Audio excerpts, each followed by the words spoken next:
Puwari ga shagonnariba Chahi Taret Khuntakpa yumpham oiba film Chahi Taret Khuntakpa Chief Minister Nongthombam Biren na Kangla Hall release Toukhre. Manipur State Archaeology Department of Art and Culture na sponsor tawduna pangthokiba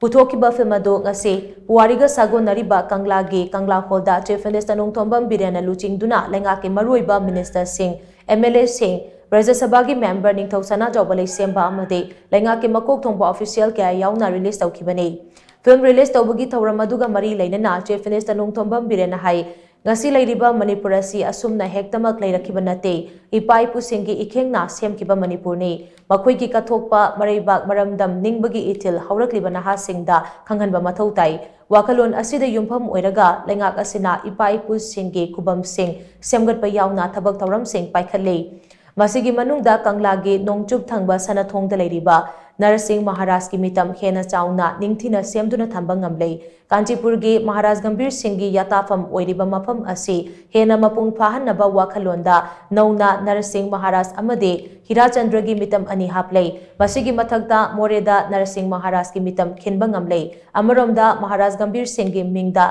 matamga chunaba museum ama lupa crore nifu changna sanaba thawrang leire mangna makha tana hai Ngasigi mirol maru oina naha singda nationalism gi wakalon kaya yamna yauribagi haiba si wahang oirakle ngasigi naha sing drug yauna mayai kaba nisada lublakpa taksi khasi kaitharakpagi mami tarakle haurakliba naha singda aikhoigi puwari ipa ipu singna iramdam asigi damak lauramba thodang amade kathokpa adu khanghanduna mareibak ningbagi itil pokhanaba wakalonda film asi puthoknaba honakibani Film asi kumjali singani kunithoi adwaidagi hauraga expert team semduna namnaba honarakibane ngasidi film asi maipakna puthokpa ngamlei film asi history channel da thanabagi ayabasu channel asina pirakle film asi puthokpada achoba thodang laukiba director Romi Maitei crew member singamade expert team sing yauna pumnamak puthagali haina Chief Minister na makha taki Panba yabadi minute kunithoi sangba film asi Manipur gi sangnaraba filmmaker Romi Maitei na direction pibane Film asi Malem Pumbada uhanbang ngamnaba History Channel da thanabagi ayaba channel asina pirakle hairi. Ngasi ki mirror sida koi nationalism se kyam wangi ge wangdagi leiribra leitabra. Taksi kasi wathanarakpa khonarakpa drug da yu da nisa da adagi itak da irang da itau tawbadung na lakpa dung sum feel torokpa dagi sugumba ma remind to honba mathok da koi se kyam wana lebak se kalakpano kyam wana lebak se semakpano ipai pusina kayam sathina koibo sacrifice torke kayam thengner ke gaisi ngasi ki mirol da haifetang feel to honba ma spread to ma thok ta brain khalakan hujiksu film moina puthok pani hujiksu sikisi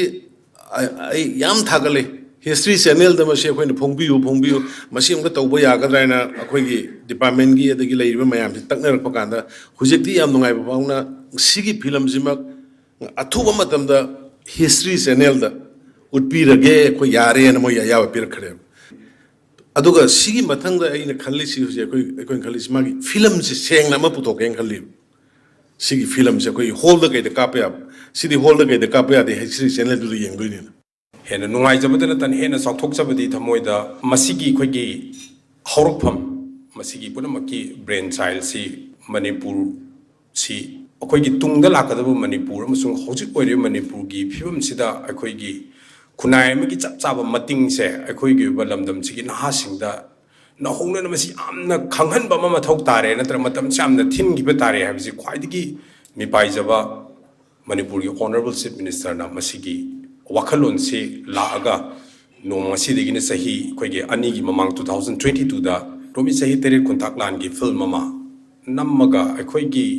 ipai pusingi thongna lingjel amasung akhoi se kayam yamna maipakna amasung yamna kanne hingami haibase khoigi masi ningsing handragadi masi matam se amna khoigi athengma matam haibadu oigani